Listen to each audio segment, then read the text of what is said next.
Bem, amigos do Quinto Elemento, estamos de volta ainda na Itália. Na verdade, eu gravei o programa um dia antes do que geralmente eu gravo. Daqui eu já vou direto para o aeroporto. Então você está acompanhando meus últimos momentos de plena alegria aqui na Itália antes de voltar para a amadíssima Lisboa. Mas eu confesso que vai deixar saudades esse momento. Mas é aquela história, né? O editor aí, a turma do Quinto Elemento, não me deixa em paz. Tem que trabalhar nas férias, fazer puxando fio de madrugada. Lembre-se que a gente grava, por causa do nosso estrela máxima, que é o Kim, às 6h30 do Brasil, às vezes 11h30, meia-noite da Itália ou da Europa. Não é fácil, meu caro. Mas vamos falar de geoeconomia. Mas antes, eu vou pagar a minha dívida, dar aquele abraço e beijos para quem pede. Eu leio todos os comentários. Não se esqueçam, se de comentar, compartilhar, toda aquela história, né?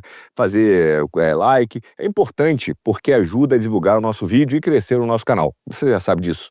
Mas pode continuar comentando, porque eu leio todos os comentários, fazendo elogios e críticas, sem nenhum problema. Então vamos aos beijos e abraços. Ana Flávia de Blumenau, que agora está aqui na lindíssima Itália. Abraços para Tati e para Eduardo Jonata. Acho que é isso, né? O Davi de Caruaru. Leonardo de Marabá, Jocineia e Caio de Sumaré, Edu Dória, com acento e calça larga, ainda bem, graças a Deus. Solange Macedo, de Pernambuco, Marília, de Porto Alegre, Grande Porto Alegre, Parcão, Calçada da Fama, Arlene Antônio, de Cuiabá, Nilvânia, de Pernambuco, Mirtes, de Pouso Alegre, Lorde de Betim, Vânia, de Itaquera, Grande Itaquera, João de Campo Maior, né, João de Campo Maior, do Piauí, Eliana, de Cuiabá, Raquel de Goiânia, Bruno de Recife, Geni da Moca, essa é a raiz, Ana Lúcia de Mairiporã, Rodrigo de Jataí, Olga da Bahia, Rodrigo dos Grotões de Goiás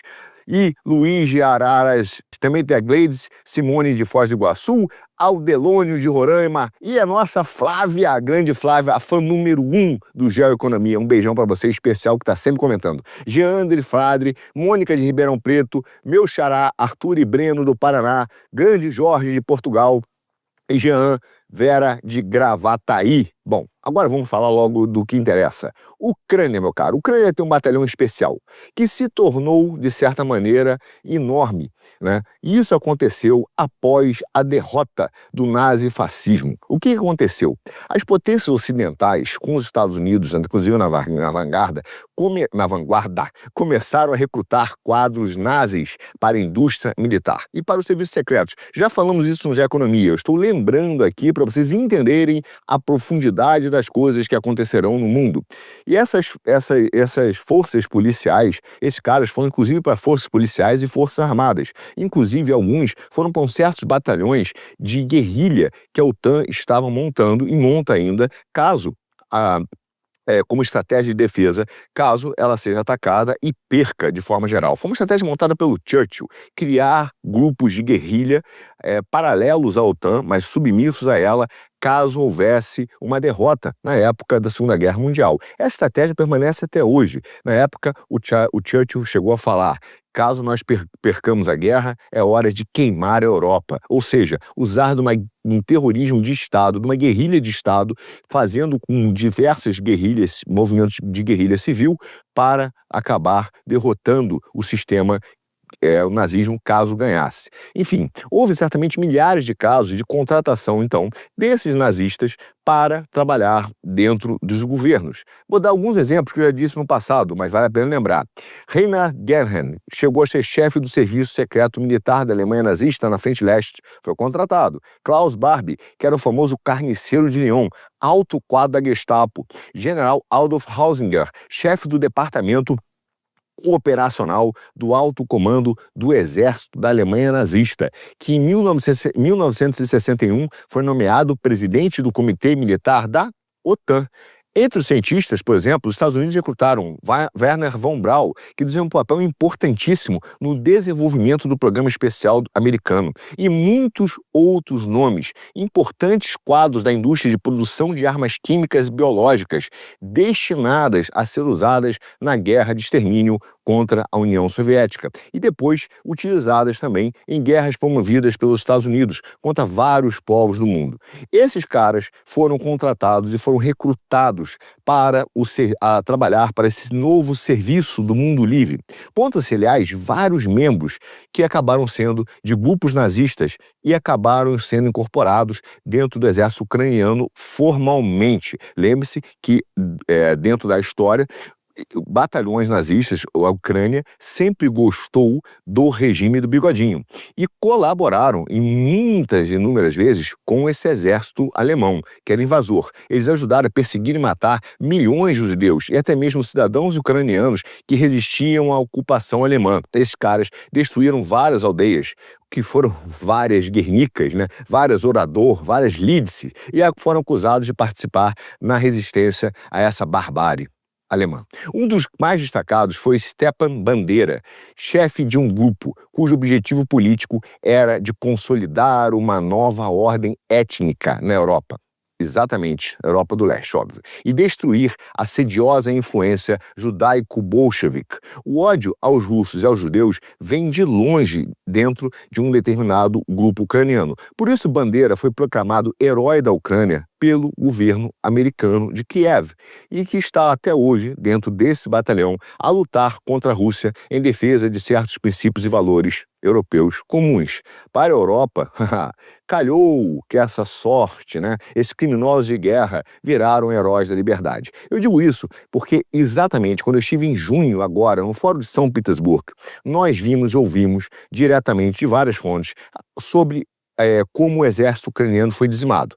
Por isso é que, de certa forma, nesse acordo de paz, o Zelensky está pedindo uma garantia de proteção, porque simplesmente ele não pode e não vai conseguir refazer o seu exército. Mas existe um outro motivo. Apesar desse exército estar sendo dizimado, o que já está sendo discutido, isso foi discutido em junho, claramente em vários fóruns, é que esse batalhão especial que sairia depois dessa pós-guerra, onde eles não teriam mais a sua soberania, seja porque perderão territórios para a Rússia, seja porque terão uma influência gigante da Europa e dos Estados Unidos. Então será um batalhão sem pátria, sem país, e que não será incorporado oficialmente à OTAN, será alocado na África.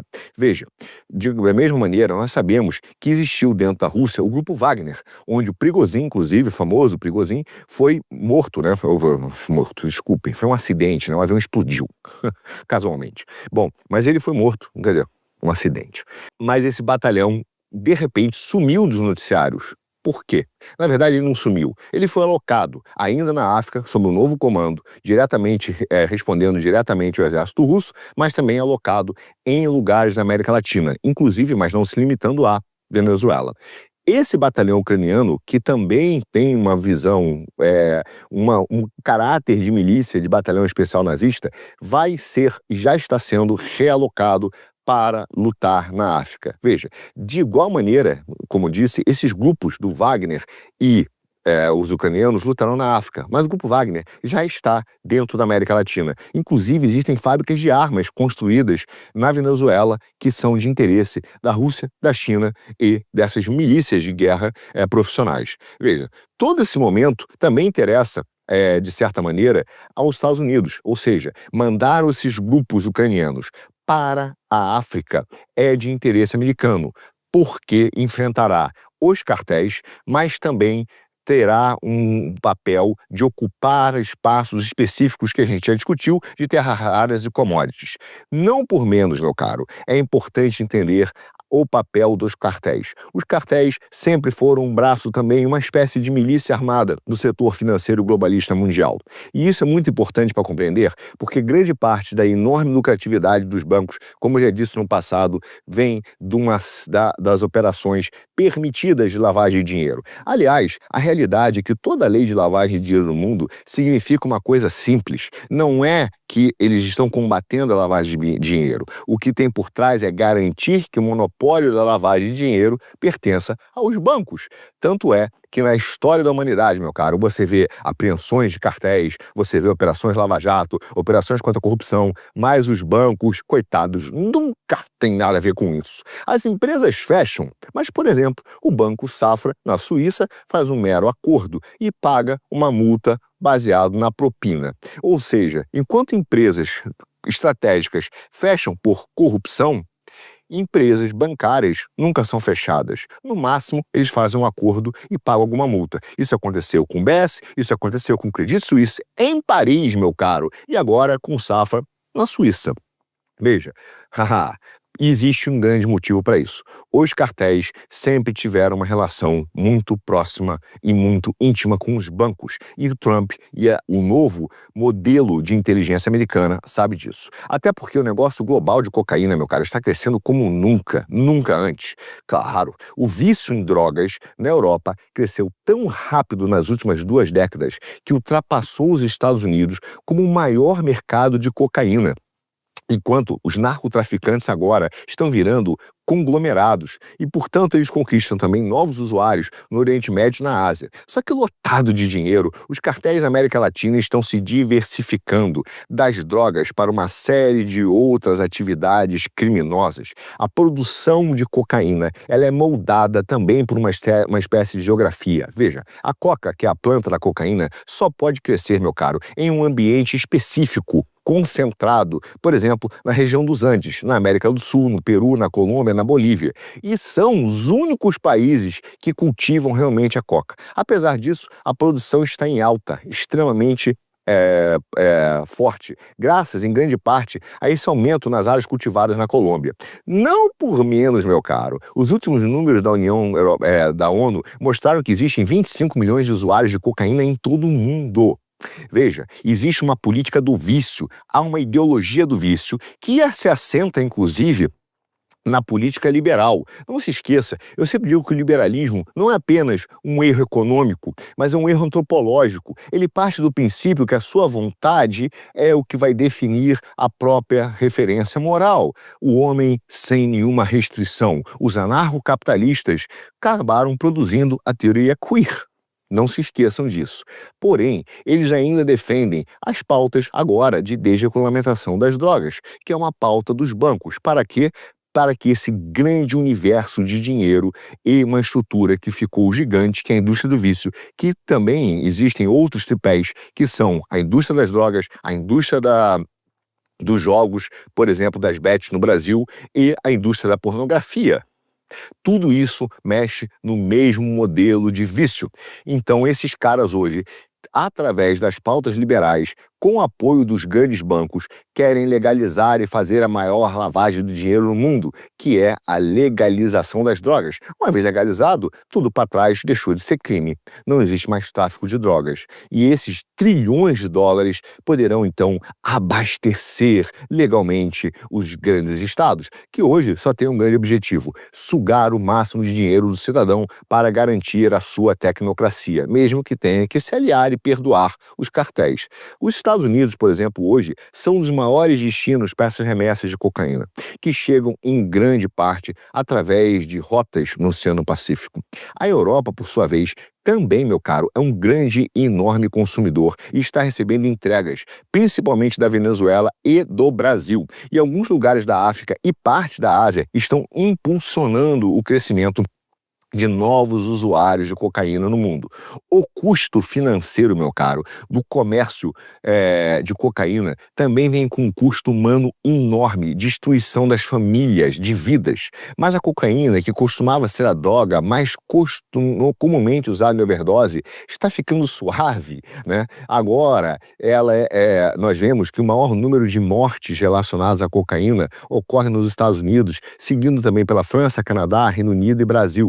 Porém, como eu disse, ela está ficando suave porque nós temos os opioides e também a indústria de vício dos tranquilizantes. Por isso que existe uma grande propaganda, ou mesmo, não digo propaganda, mas uma realização mesmo de meios para criar a indústria da ansiedade e do TDAH e de todas as doenças, porque é necessário criar novos remédios psiquiátricos para acalmar você. Não por menos, a Tabata no Brasil, por exemplo, já tem um projeto para garantir atendimento psicológico nas escolas, povoar as escolas de psicólogos. Ao invés de ser um problema de saúde, já vira um problema de doutrinação psicológica. Veja, meu caro, tudo isso está aliado a essa grande indústria do vício. Não se esqueça que na Guerra do Ópio, a China foi humilhada exatamente porque, naquela época, a Inglaterra fez com que a China ficasse viciada no ópio. E quando eles precisaram fazer com que o povo não resistisse mais, parte da sua estratégia foi exatamente cortar o acesso do ópio ao povo chinês. Imagine, liberação das drogas. Nós já temos problemas sérios de educação, comida. O que vai acontecer? Nós vamos permitir, por exemplo, que o povo brasileiro, viciado em drogas, dependa, de fato, de uma outra nação, ou agora nós vamos ter que ter um plano nacional de drogas para poder abastecer e garantir o suprimento dos nossos drogados. Ou seja, ao invés de plantar comida, agora nós temos que também fazer e plantar drogas e cuidar e produzir drogas para garantir a nossa soberania. Vira um problema de segurança nacional. Você já viu um drogado? Você sabe que esse cara tem toda a capacidade de simplesmente, às vezes, bater na mãe, vender tudo para conseguir o que ele precisa. O que você acha que ele fará com a Amazônia em grande número se, de repente, cortarem os suprimentos de cocaína ou de drogas no Brasil? Por isso, meu caro, que na semana passada os Estados Unidos começaram a enviar tropas para a América Latina para enfrentar um problema grave de segurança, que são os cartéis de drogas na região. Tropas das Forças Aéreas e Navais foram despachadas pelo Departamento de Defesa americano para o sul do Mar do Caribe. Uma autoridade militar americana disse a Reuters que, no total, meu caro, cerca de 4.000 marinheiros e fuzileiros navais estão sendo mobilizados no esforço do governo Trump na região sul do Caribe para olhar a Venezuela. Essa autoridade ainda disse a Reuters que, sob condição, óbvio, de anonimato, que ninguém sabe quem é, o cara não vai falar, ele afirmou que o reforço ainda de ativos militares na região vão incluir aviões espiões, P-8, navios de guerra e um submarino de ataque, além de drones. Segundo a fonte da agência, o processo deverá se estender por vários meses. Estão montando um grande ataque à Venezuela. E a previsão é que operem no espaço aéreo e em águas internacionais. Os ativos navais poderão ser usados não apenas, meu caro, para realizar certas operações de inteligência e vigilância, mas também para mapear os cartéis. E também será uma plataforma de lançamento de ataques direcionados e específicos, caso seja tomada a decisão de invadir a Venezuela. Esse papo já está mostrado, meu caro. Parte dessa operação, quando os Estados Unidos deslocaram esses 3 navios de guerra para o sul do Caribe, perto da costa da Venezuela, é sim para conter ameaças de cartéis de tráfico de droga.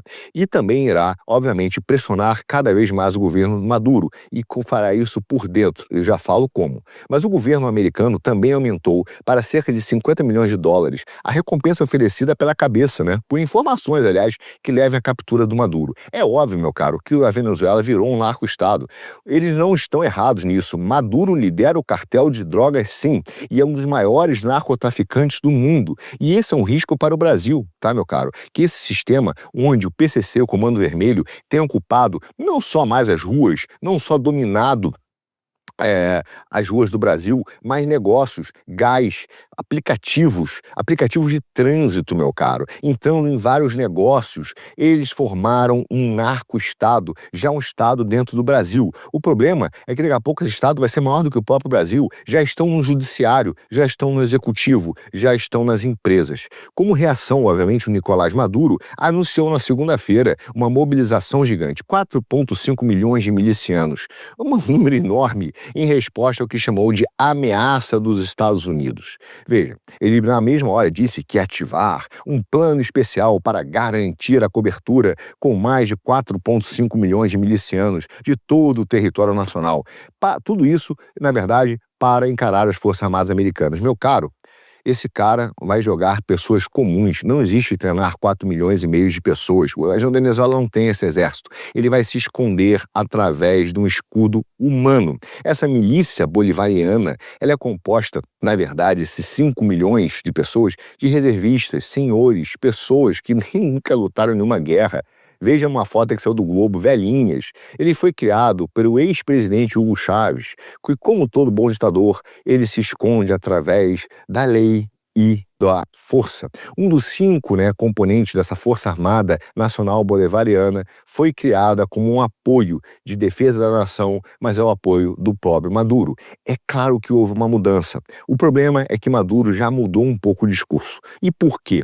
Porque no momento que ele viu que Trump busca um apoio e um acordo com Putin, e esse acordo teve uma grande velocidade, ele compreendeu que um dos seus maiores aliados na região pode entregar a sua cabeça numa boa. E por quê? Como disse, parte dos integrantes do Grupo Wagner pararam na América Latina, dentro da Venezuela. Esses caras é que são um exército de elite, uma milícia de elite que responde ao seu líder russo e que, na verdade, está treinando, eventualmente, e ganhando e dinheiro com isso, óbvio, treinando a milícia de Maduro. Só que esses caras são um exército, já lutaram na África, já lutaram em guerra de verdade.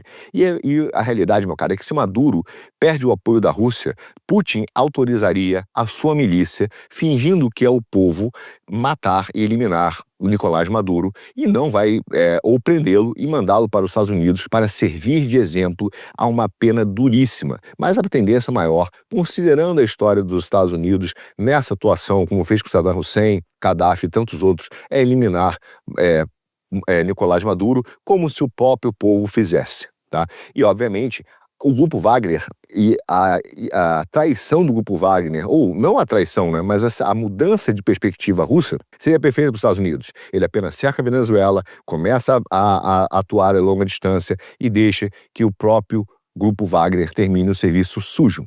E existe já um movimento para aceitar esse combate e essa utilização do exército americano em áreas que pode chegar inclusive ao Brasil. O problema é que na Colômbia, o Petro disse que o terrorismo, essa nova expressão das facções que submeteram ao controle da junta do narcotráfico. Veja, está claro que já estão aceitando colocar o narcotráfico como uma organização terrorista no mundo. O governo colombiano já considerou e pede ao mundo que também considere a junta do narcotráfico como uma grande organização terrorista, assim como as suas bandas armadas, né, em várias regiões. A junta do narcotráfico é herdeira desse bloco do capital, né, dos paramilitares, e comanda dissidências. Existem algumas, como a Segunda Marquetila e o Clã do Golfo, como disse o próprio presidente colombiano.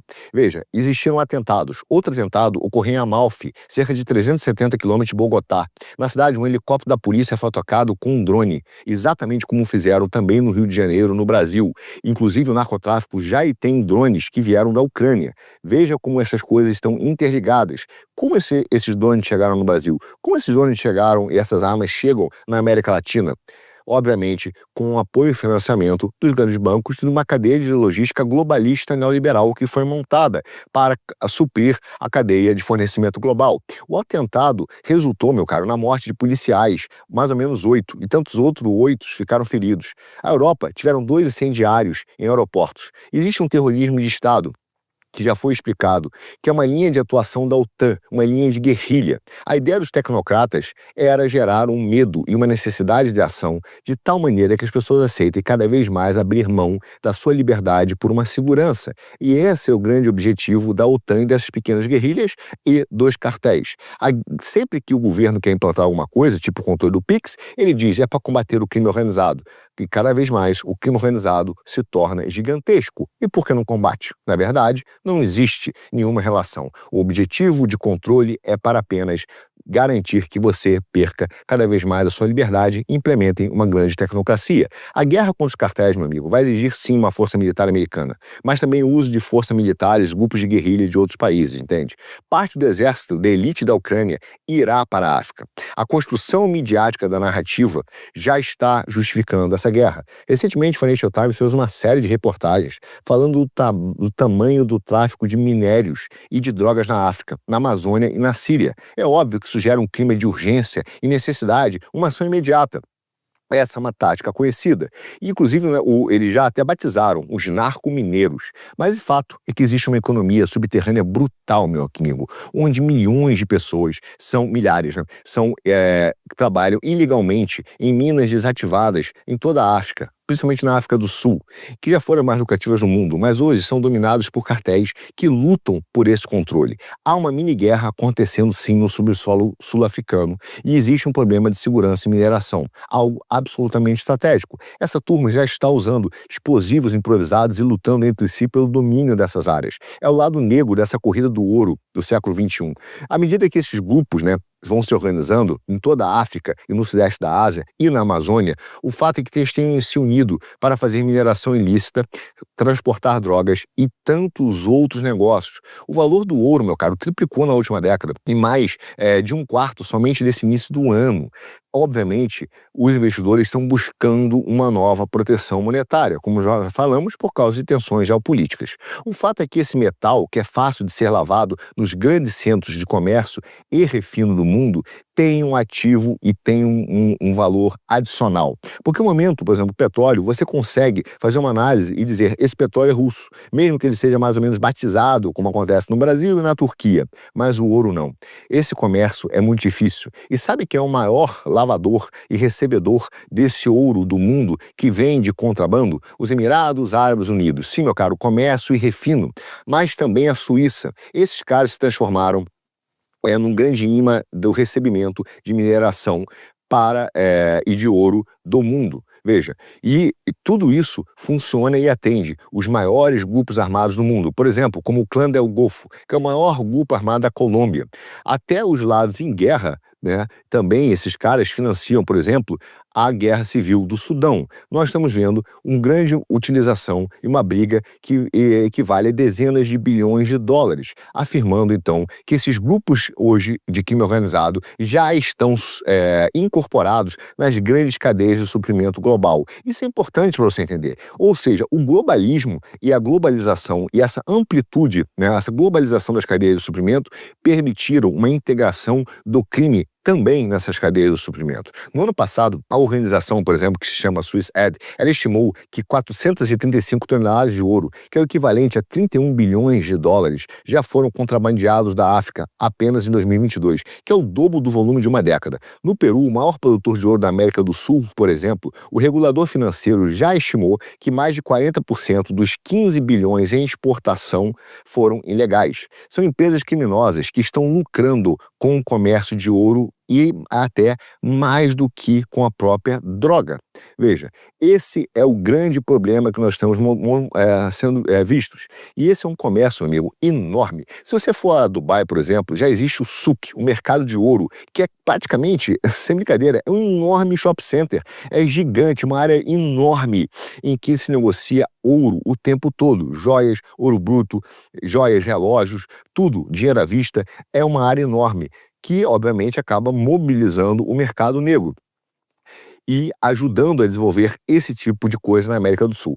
Na floresta amazônica já existe também a atuação desses narcomineiros. Pelo menos o Financial Times já está dizendo que há. Veja, é claro que isso já é uma criação de uma narrativa para que as pessoas digam, óbvio, temos que invadir a Amazônia.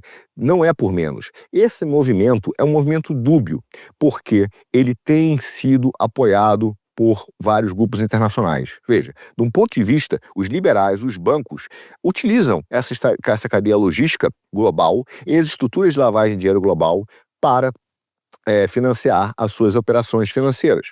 Por outro lado, meu caro, eles também têm a pauta ambientalista e nós vamos chegar daqui a pouco, não hoje, em breve, em outros da economia, falar de novo sobre a militarização do dinheiro, tá? Mas, qual o ponto? Esses caras também olham para a Amazônia e dizem, eu quero ter influência e domínio sobre isso.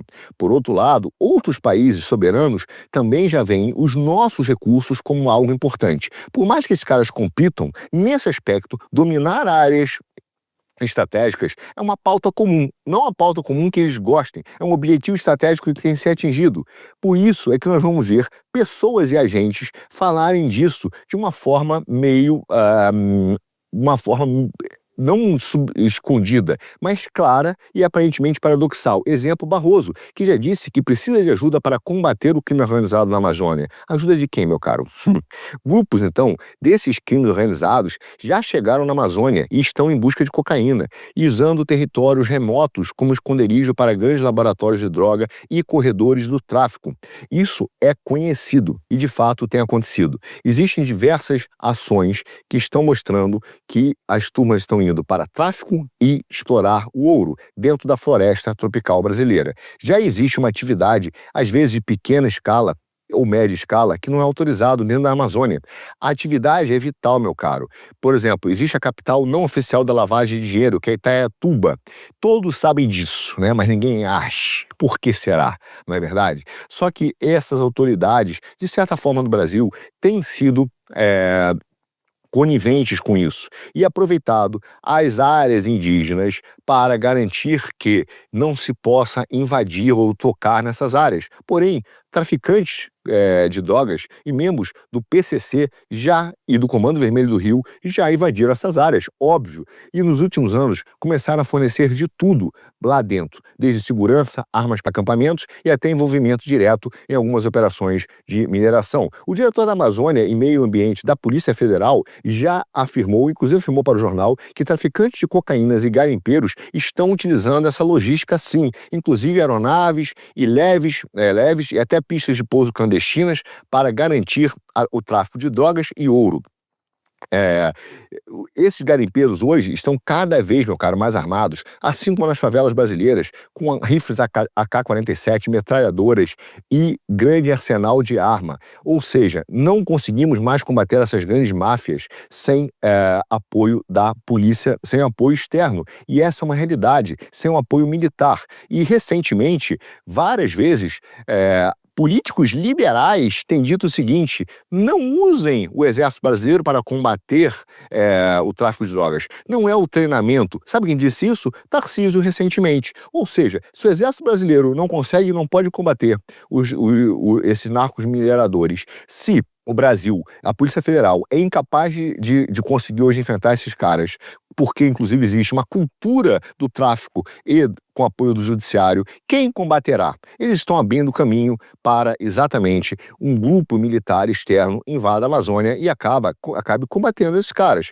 Inclusive, essa é a grande pauta dos globalistas, que bate, de certa maneira, com uma pauta que também interessa à tecnocracia americana e até mesmo a uma parcela de segurança nacional de Trump. É uma pauta em comum, objetivos militares, geopolíticos em comum, entende? Só que nós sabemos que existiu por muito tempo também operações de desestabilização feitas pela CIA. E, de certa maneira, como a CIA pertencia a certos grupos globalistas, desde a época do James Byrne, nós sabemos que eles utilizaram também o tráfico de droga para poder operar dentro desse sistema, entende? Ou seja, os gangsters que estão por aí estão atendendo a vários interesses que não apenas, de fato, de um tráfico de drogas simples. No Peru, por exemplo, recentemente, vários trabalhadores foram mortos em ataques de gangues que roubavam exatamente os veios de mina de determinadas áreas e atacando e fazendo que esses povos nativos fossem dominados. Ao preservar áreas ambientais, o que nós vemos é que acabaram facilitando o acesso ao tráfico de drogas e à montagem de áreas ilegais dentro dessas reservas indígenas. De certa maneira, foi o que aconteceu nas favelas, mas a gente não pode falar, porque senão tem um ministro do Supremo fica meio chateado, né? Mas, de fato, as grandes áreas para onde esse dinheiro vai é sim Hong Kong, China, Emirados Árabes e Suíça. É ali que o comércio de ouro no mundo está acontecendo e com um grande centro de lavagem de dinheiro. Historicamente, meu amigo, não há muito o que fazer. Esses caras fazem isso ao longo do tempo.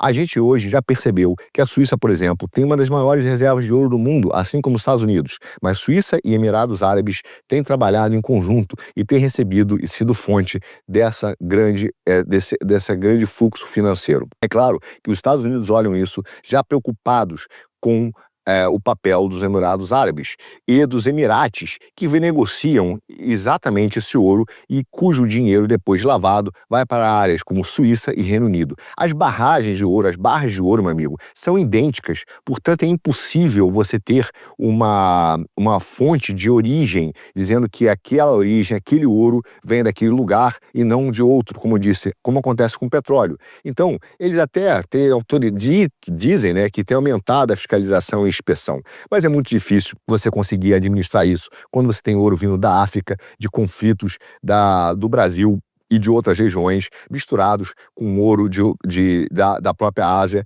e depois revendidos.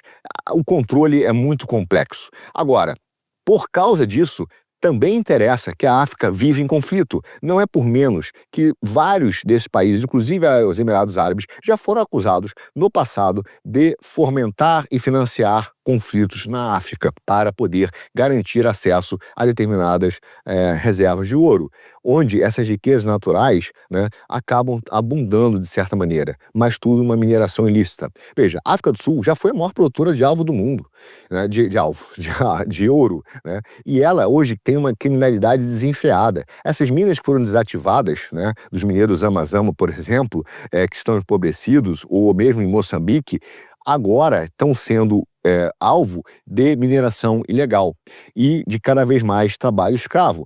Tudo isso através desses grandes grupos cartéis que acabam, sim, sendo conectados diretamente com o setor financeiro. Nós podemos dizer que toda essa nova corrida do ouro, né, gerou crises no Sudão, na África, guerras civis, onde pelo menos 150 mil pessoas já morreram. Um relatório da ONU alegou, por exemplo, que as Forças de Apoio Rápido, que é um grupo paramilitar que os Estados Unidos garantem que fazem genocídio na África, já tem um armamento muito sofisticado. E esse ouro gerado por esses caras acabam exatamente na Ásia. Existe uma lista hoje de vigilância de lavagem de dinheiro e os Emirados disseram que estão reforçando a legislação e pedem, obviamente, dizendo que virão com novas medidas. Mas se você já foi no mercado de Dubai, no mercado de Souk, que eu já fui, você vai ver que é impossível o controle. A fiscalização lá é limitada, meu caro, é muito complexo. No caso da Amazônia, então, quase impossível, é uma área muito grande. Nós temos que entender que se não houver um combate real ao crime organizado, nós iremos sofrer, sim, perdas territoriais ou perdas, pelo menos, do direito de tomar conta daquilo que é nosso. Perderemos a figura do jardineiro, né? Essa é a realidade. O fato, meu caro, é que todas essas ações geram uma série de dúvidas sobre como os governos podem realmente derrotar essas redes criminosas, cada vez mais bem financiadas pelo setor financeiro. O fato é que tudo isso leva a uma lavagem de dinheiro sem precedentes. Uma das maiores, né, e mais inacessíveis florestas do mundo, que é a Alta Amazônia, por exemplo, já possui superestradas de exportação de ouro e cocaína para a Europa. Toda semana, meu caro, a polícia brasileira apreende toneladas de cocaínas que saem desses laboratórios de produção ilícita nas selvas ali do Peru e da Colômbia, e até mesmo correm e vão para Manaus, dali ou para Belém, de onde são exportadas, ora para a África, ora diretamente para a Europa. O crime organizado na América Latina é algo absolutamente assustador, que você não precisa nem agir a economia para saber disso. É só sair na rua em São Paulo ou tentar andar no Rio de Janeiro com o seu celular à mão. Veja, tudo isso representa um grande braço militar. Quem está realmente combatendo isso? Essa é uma grande questão, entende? Quem de verdade combate os crimes de drogas? Todos esses caras são financiados de alguma maneira pelo sistema financeiro. E o Trump já entende isso. Essa violência, aliás, se tornou uma característica, amigo, da vida cotidiana do brasileiro e de todos na Costa Rica, no Uruguai. Veja, uma nação pequena, são 3 milhões de pessoas, já foi considerada a Suíça da América Latina. O crime organizado se tornou hoje a maior ameaça à estabilidade das nações. O ex-presidente da Costa Rica, por exemplo, disse que nenhum país latino-americano pode escapar de uma influência do narco-estado. É algo assustador e real. A conivência com isso, tem feito com que a Europa e a África sejam um mercado de bilhões e bilhões de dólares. Um negócio ilegal, mas absolutamente lucrativo, que tem batido os recordes todo ano desde 2003. As drogas ilícitas são a que mais crescem no mundo, meu amigo. Não existe maior negócio melhor do que esse. A produção ilegal saiu de quase 3 toneladas, aumentou 3 toneladas, aumentou 34%. A de cocaína aumentou 53%. Veja, recentemente o Miguel Uribe foi baleado, né, e morreu em decorrência dos seus ferimentos exatamente porque queria combater a política de cocaína que foi criada pela esquerda nos anos 80 e 90 e a atual política que existe hoje. O crime organizado na América Latina realmente agora administra não só mais a questão das drogas, mas um negócio, um portfólio de negócios diversificado, robusto para absorver, meu caro, crises cíclicas, entende? Os criminosos estão acumulando receitas na escala de PIBs nacionais, sem que haja nenhum ônus para o Estado. É impossível. Esses caras estão cada vez ganhando mais dinheiro e se tornando enormes, e já estão operando além das fronteiras, em países, por exemplo, com sistemas jurídicos muito fracos. Essa combinação de negócios ilícitos com conivência política é um dos maiores riscos à nossa verdadeira democracia. O novo modelo dessas máfias latino-americanas são absolutamente perigosos para todos nós. Agora, como você vai conseguir combater esses caras? É uma das grandes perguntas que está sendo feita. Não por menos, meu caro. Trump está mandando exatamente essa força militar para a América Latina. O Rubio já entendeu a relação não só das drogas, mas das drogas com a segurança nacional, os cartéis com a segurança nacional, com o desvio de dinheiro e a sua ligação com os bancos e com o sistema monetário. Veja, o Trump classificou já 8 cartéis como organizações terroristas estrangeiras e assinou essa diretiva para que o Pentágono comece a usar a força militar contra eles. Afirmou que essa ordem, né, jurídica permite bases militares dentro de solo estrangeiro. Drones e espiões já estão voando sobre o México, coletando informações do narcotráfico e também no sul do Caribe. O Departamento de Estado dos Estados Unidos ofereceu, não se esqueça, esse de 50 milhões para a captura de verdade do Maduro, porque ele é um dos maiores traficantes do mundo. No entanto, meu caro, o Trump até agora só concentrou-se na ameaça do México, do fentanil, né, onde é uma droga que tem destruído os Estados Unidos e os jovens e os cidadãos americanos, e é uma violação mesmo à soberania nacional. Veja, ele está concentrado lá, mas está ampliando essa batalha para toda a compreensão do crime organizado transnacional.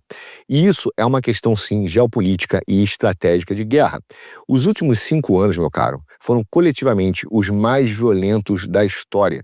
Já até mesmo no Uruguai, no coitado do Uruguai lá, o aumento de assassinatos foi brutal. Houve 41% mais homicídios em 2024 do que anterior. As autoridades já estão divididas sobre como lidar com essas histórias terríveis que inundam a mídia e abalam o senso de todos nós. Nós não podemos esquecer que no Brasil as atividades de gangue mudou nos últimos anos. As suas quadrilhas de traficantes hoje são considerados grandes atores internacionais e não apenas mais locais. As autoridades gostavam, brasileiras, de retratar o Brasil como uma vítima de gangue de nações vizinhas que se aproveitavam do Brasil para contrabandear as suas drogas para outros mercados. Só que houve uma complacência, uma adesão clara ao crime local, uma complacência jurídica, uma complacência de tal tamanho que hoje se perseguem policiais que fazem qualquer tipo de uso da violência ou da força contra esses grandes bandidos. Um policial hoje tem mais controle sobre a sua atuação do que teve na história. Como combater com esses caras que carregam armas pesadíssimas, você sendo um policial militar no Brasil? É quase impossível. E com o Estado botando uma arma na sua cabeça jurídica. Veja, essa adesão ao crime foi percebida pelo Trump. Na última década, 2 cartéis brasileiros com amplas conexões internacionais estão rivalizando no mundo. O primeiro comando da capital, que começou nas prisões de São Paulo, já tem agente em 28 países e está envolvido nos tráficos de drogas locais. Estabeleceu ligações com as máfias albanesas e as italianas. O Comando Vermelho veio logo atrás. Esses caras já estão integrados à economia e à política brasileira e ao judiciário. Os traficantes estão se infiltrando em negócios legítimos para lavar o dinheiro. É exatamente o que aconteceu. Agora veja, em maio recente, uma delegação americana veio a Brasília para alertar o governo de esquerda do presidente Lula sobre as consequências negativas classificasse o PCC e o Comando Vermelho como organizações terroristas estrangeiras. Então, o governo americano alertou sobre sanções financeiras a indivíduos e empresas que lidam diretamente ou indiretamente com esses grupos. E eles disseram, será que os brasileiros entenderam? Não entenderam. Os brasileiros não tomaram, o governo da esquerda de Lula não tomou nenhuma providência contra um combate real do crime organizado. E é por isso, meu caro, que é um importante aviso geopolítico. Recentemente, o ministro da Justiça, Ricardo Lewandowski, teve o visto cassado de viagem ou de entrada aos Estados Unidos. Qual o motivo disso? Claro que existe uma indústria da perseguição e uma indústria da censura e de direitos humanos que tem sido feita, rompida, né, pelo Supremo Tribunal Federal em uma série de ações que visam acabar com a liberdade de expressão. Mas a coisa é muito mais profunda do que essa, e a gente vai falar disso. Essa indústria da censura está diretamente ligada aos grupos oligárquicos neoliberais, que estão conectados também com o tráfico de drogas. A retirada do visto do ministro Lewandowski é um sinal que os Estados Unidos deu que o ministro da Justiça não combate o narcotráfico e que está sendo leniente, omisso, na melhor das hipóteses, com o tamanho do crescimento do crime transnacional. Caso o Brasil, meu caro, não consiga controlar os cartéis, o México será o nosso futuro. Os grupos do crime organizado, liderados pelo cartel de Sinaloa e pelo cartel de Jalisco, que é essa nova geração, operam impunemente em quase um terço do território. Isso também já acontece no Brasil. Os chefões do tráfico desencadearam, meu amigo, um banho de sangue. Cerca de 45 mil pessoas já foram mortas ou desaparecem todo ano. A maioria que combate o tráfico de drogas, inclusive. Toda a União Europeia, meu amigo, quase, veja, já registrou, se você pensar, a União Europeia, que tem mais de 3 vezes a população do México, registrou em todo o ano 4 mil assassinatos. No México, que é 3 vezes menor, 45 mil, é um banho de sangue. Cidadãos de toda a América Latina estão exigindo resposta para esse problema. 52% das pessoas dos 6 maiores países da América Latina já apontaram o crime e a violência como a sua maior preocupação, meu caro. Muito à frente de outras preocupações tradicionais, como desemprego ou pobreza. Todo esse dinheiro vai parar, meu amigo, na China, nos Emirados Árabes e na Suíça. E até mesmo, não se engane, nos Estados Unidos, através de sistemas bancários extremamente complexos. Por isso é que Trump resolveu enfrentar os cartéis, o sistema financeiro e o neoliberalismo. Porque esse sistema integrou cadeias logísticas de produção mundialmente e hoje buscam indiretamente a liberação das drogas para poder lavar o dinheiro dessas organizações criminosas. Não por menos, meu caro, o sistema liberal reagiu. E essa reação tem a ver com a Magnitsky, tem a ver com o desconforto de Trump com o judiciário e com o executivo brasileiro. Vamos entender o que aconteceu, porque de fato Trump e a inteligência americana olham o Brasil como omisso, se não complacente com o tráfico de drogas e os cartéis. E isso representa um risco à segurança do Estado e da democracia americana, sim. Tudo aconteceu com o apoio do judiciário e principalmente através do complexo industrial da censura. Guarda aí, agora vamos falar de outra coisa, mas você vai entender a ligação. Baseado em documentos recentemente desclassificados por Tulsi Gabbard, e análises profundas de algumas organizações, nós vimos que existiu uma coisa chamada Russia Gate. E isso não é um ataque pessoal ou ódio ao Trump, não. Mas o Russia Gate, que aconteceu em 2017, está diretamente relacionado com o medo de um mundo onde o desenvolvimento econômico e a soberania nacional desafiem a ordem neoliberal imposta desde a morte de Roosevelt. O Russiagate foi uma ferramenta, meu amigo, do Império Britânico, dos oligopólios financeiros, para perpetuar guerras e censurar dissidentes, com revelações explosivas feitas pela chefe da CIA, Tulsi Gabbard. Recentemente, a gente viu que a Russiagate era o quê? Aquela campanha infame que inundou as manchetes globais no início da presidência do Trump em 2017. Não foi um acidente ou uma mera reação partidária, meu amigo, mas foi algo meticulosamente planejado por elementos do Deep State americano em aliança com a estratégia, com a inteligência britânica e oligopólios, com o objetivo principal de sabotar Trump e as suas políticas econômicas e geopolíticas. O dossiê de Christopher Steele, que é um ex-agente do MI6, que dirigia o escritório russo, serviu como uma pedra angular de uma farsa que alegava que Trump era um ativo russo, comprometido por supostos atos ilícitos em Moscou. Uma narrativa fabricada em colaboração com Richard Dearlove, que é o ex-chefe do MI6 também, do MI6, e que foi alimentada por interesses financeiros centrados na cidade de Londres, das famílias que você já conhece e já ouviu falar. 2 oligopólios financeiros. Ao pintar Trump como um traidor, esses atores buscavam, amigo, não apenas o seu impeachment, mas perpetuar um estado de confronto que justificasse intervenções militares e sanções econômicas, impedindo que os Estados Unidos se unissem a iniciativas gerais de criar uma nova soberania, que buscassem a paz e que buscassem novamente desenvolver o seu país numa nova política, acabando com décadas de políticas neoliberais impostas por Wall Street. O problema, meu caro, é evidente que Russiagate foi um catalisador para um grande sistema de censura em massa, onde as agências como a NSA, o FBI e a USAID pressionaram plataformas do Vale do Silício para silenciar vozes dissidentes, rotulando-as como ativos russos que caso questionassem narrativas oficiais sobre a Ucrânia, eleições ou pandemia, conectando assim, meu amigo, um escândalo aparentemente doméstico com uma agenda muito mais ampla. É desse movimento que surge a pressão para controlar as redes sociais no Brasil, fazer com que as plataformas criassem moderadores, calasse durante muito tempo a direita, chamasse de extrema-direita, que veio a pressão do Supremo para forçar a Big Tech a mediar as redes sociais, acabando com o discurso de ódio. Era necessário preservar a democracia, as eleições, garantir que as informações fossem taxadas de fake news. Tudo isso foi revelado dentro da CIA, não apenas hoje pela Tulsi através do Russiagate, mas também recentemente por Felipe Barros, dentro da Comissão de Defesa e Soberania Internacional do Brasil, de Relações Internacionais e Defesa, que abertamente o Benz disse que Barroso, como presidente do STF, atuou junto aos Estados Unidos para intervir nas eleições brasileiras. Essas ações estão diretamente ligadas ao Russiagate. E o Trump sabe disso. Da mesma forma, meu amigo, vem a ideia também de rotular agentes russos, todos aqueles que criticam o sistema liberal globalista, também nasce do Russiagate. Bom, eu não preciso nem dizer que agora eu entendi da onde veio a ideia de que eu sou duguinista, né?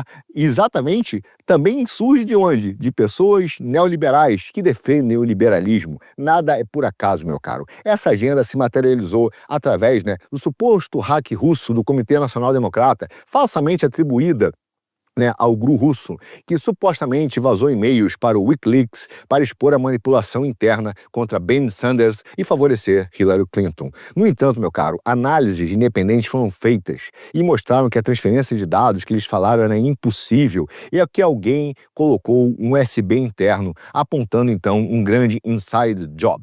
Essa falsidade não serviu apenas para demonizar o Trump, mas para justificar a expansão da OTAN para a Ucrânia, culminando no golpe de Maidan de 2014, orquestrado por figuras como Victoria Nuland, sob a administração de Obama.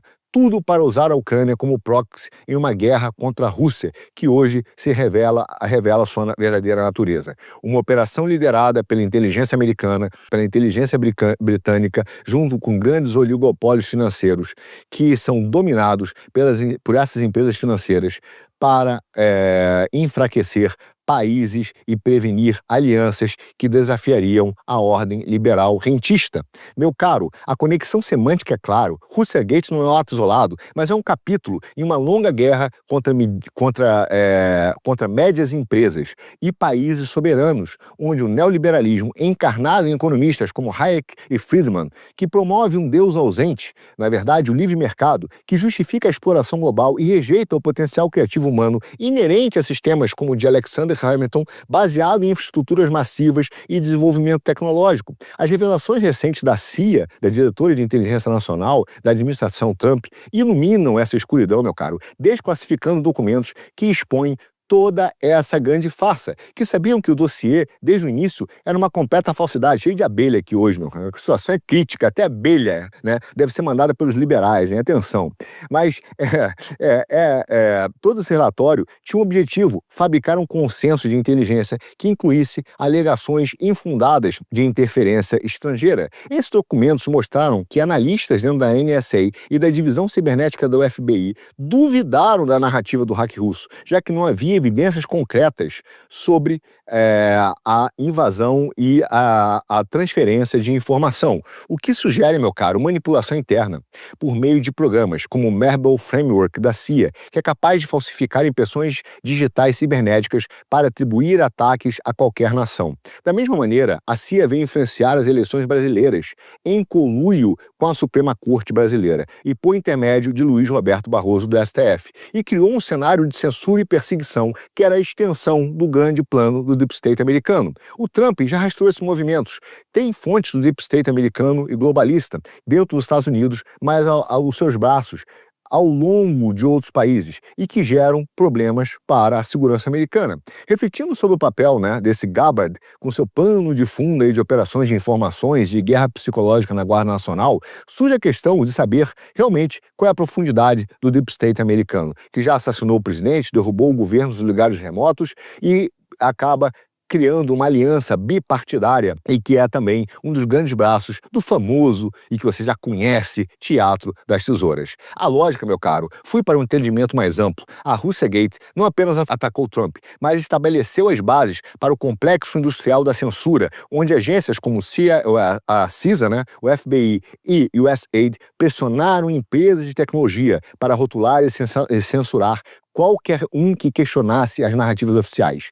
Covid, Ucrânia, eleições. Entendendo assim a contra-insurgência doméstica contra extremistas, que na verdade são defensores da República Constitucional dos Estados Unidos e no Brasil. O mesmo discurso que existe hoje aqui no Brasil, que censura quem se levanta contra Covid, Ucrânia, o neoliberalismo ou a liberdade de expressão. Veja, tudo isso é a continuação do braço do Deep State americano. Tudo para atacar o verdadeiro humanismo, refletido na imagem de Deus, o homem como imagem criativa do Criador, e que impulsiona avanços científicos e tecnológicos que elevam o padrão da vida, como fizeram Hamilton e Lincoln, como estruturas massivas, em oposição ao keynesianismo ou ao austriacismo, que ignoram o progresso físico-econômico. Isso se conecta, meu caro, com a tentativa de balcanizar todas as nações do mundo, retornando a um feudalismo onde as corporações, como a antiga Companhia das Ilhas Orientais, governavam por meio de conflitos étnicos e religiosos artificialmente fomentados, garantindo que nenhum Estado soberano desafie assim o grande império rentista montado. Semanticamente, meu amigo, isso reflete sobre um grande choque de paradigmas, um neoliberalismo que promove pessimismo e exploração sem Deus versus um republicanismo criativo que vê na cooperação internacional a chave para a sobrevivência humana, elevando plataformas econômicas por meio de energias de alta densidade e tecnologias inovadoras. A lógica semântica aqui é que esse complexo da censura é uma extensão, meu caro, a extensão do braço dos neoliberais, aplicado internamente para proteger narrativas que mantêm guerras e grandes bailouts financeiros, ignorando a rejeição popular a tais políticas e perpetuando o partido único que serve unicamente a Londres e Wall Street. Por isso, meu caro, você verá os liberais atuando dessa maneira no Brasil. Nada é por acaso. Economistas como Mises e Friedman, com seus nostrums fracassados, têm sido ferramentas para justificar esse sistema, oposto ao sistema americano de Hamilton, que prioriza infraestrutura e criatividade humana para a prosperidade compartilhada. O Russiagate, nesse ponto, meu amigo, foi o veículo para evitar que Trump desmantelasse essa estrutura, pintando como um ativo russo para justificar censuras e guerras. Mas as revelações atuais abrem uma janela para desmontar tudo isso. Veja, nós podemos compreender o que acontece no Brasil a partir desse ataque a Trump. A conexão lógica foi exatamente para reconhecer que o Deep State transcende partidos, meu caro, une neoconservadores e liberais em uma defesa de uma ordem feudal que apita povos contra povos, garantindo a dominação eterna. E é por isso que o Deep State não quer o fim da guerra da Ucrânia e precisa que a OTAN continue seu papel expansionista. Só que a Ucrânia, meu amigo, não tem mais exército, então precisa usar o que sobrou disso para a África. Por isso que foi sugerido que a Ucrânia deveria receber garantias de segurança, semelhantes ao que a primeira-ministra italiana Giorgia Meloni chamou do modelo do artigo 5º, que é uma referência à disposição da OTAN. Um ataque ao membro da OTAN é um ataque a todos. O artigo 5º da OTAN é o padrão ouro das garantias de segurança. É por isso que a guerra da Ucrânia e o fim da guerra da Ucrânia, dependendo do acordo que vai ser formado, se for possível atingi-lo, se a OTAN realmente aceitar, porque sentiu que não pode mais resistir a Trump, vai determinar a configuração não da paz, mas da próxima guerra. O que acontecerá lá vai refletir muito sobre todas essas estruturas. O fato, meu amigo, é que o que nos mostra é que o Russian Gate, que foi a forma como os neoliberais e o Império Britânico, junto com algumas oligarquias financeiras de Wall Street, criaram para atacar Trump, com medo do descarte desse modelo neoliberal, só mostra o que refletiu no Brasil sobre o complexo industrial da censura. E é por isso que Trump entende corretamente e precisamente o que é a violação real de direitos humanos. Não se trata apenas de Bolsonaro, não se trata apenas do 8 de janeiro, mas se trata de todo um sistema jurídico criado pela Suprema Corte com o objetivo de implantar estratégias que foram criadas dentro dos Estados Unidos pelo Deep State americano a fim de garantir o pensamento único e preservar as estruturas do globalismo e do neoliberalismo, do rentismo. Não por menos, Trump optou por uma censura financeira à Suprema Corte. Por quê? Porque Trump quer jogar dois aliados um contra o outro. Trump tentou, com as tarifas, elevar, alertar as elites financeiras e produtivas do Brasil do risco que significava a manutenção do sistema jurídico para a segurança americana e para o sistema do mundo, como isso acabaria servindo aos grandes impérios oligárquicos. Só que isso não foi percebido. A intenção de Trump não foi claramente vista por essas elites financeiras. Agora Trump dá um passo seguinte. A Lei Magnitsky, ela tem um objetivo: jogar os bancos contra a Suprema Corte, ou evidenciar que esses bancos acordam e concordam com uma política do complexo industrial da censura. Eles vão fingir neutralidade, dizendo que não tem nada a ver com isso, mas foram eles que assinaram a carta contra a democracia, pela democracia, Claro que os bancos sempre tiveram lado no Brasil. Vai lá, Dedé, salve o Brasil, mostra qual lado você está. O fato é que esse combate vai levar a Trump a uma situação clara. Ou você mostra que você concorda e vai lutar contra o complexo industrial da censura, ou no longo prazo nós iremos impor perdas ao setor financeiro, porque revela que esse setor corresponde e é dominado pelos grandes elites oligárquicos. O que o Russian Gate mostra é exatamente também como o Brasil e as suas estruturas jurídicas serviram e continuam servindo ao grande rentismo internacional, não permitindo que o Brasil se desenvolva.